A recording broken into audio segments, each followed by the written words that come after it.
Ben ritrovati al meteo. Bel tempo sulle nostre regioni, ma vediamo il dettaglio di martedì 11 dicembre. Sul Veneto sarà una giornata all'insegna del bel tempo, asciutto e stabile ovunque. Sarà soleggiato su tutti i settori. Sulla nostra regione, infatti, il cielo si presenterà in prevalenza sereno o al massimo con poche nubi sparse. Non sono attese precipitazioni. Temperature in lieve calo, con minime comprese tra -2 e 1 grado. Massime oscillanti invece tra 5 e 10 gradi circa. Vediamo ora che tempo farà sul Friuli Venezia Giulia. Sarà una giornata all'insegna di un tempo asciutto e stabile. Sulla nostra regione non sono attese precipitazioni particolarmente degne di nota.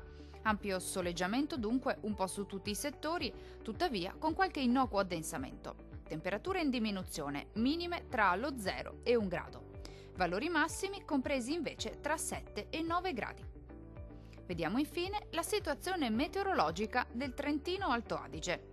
Tempo asciutto anche sulla nostra regione, non mancherà il sole, con il cielo che si presenterà sereno o al massimo poco nuvoloso. Qualche nube in più a partire dal pomeriggio, anche con locali nevicate sui settori di confine.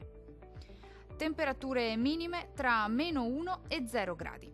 Valori massimi compresi invece tra 5 e 6 gradi circa. Dal meteo di Antenna 3 per ora è tutto. Arrivederci.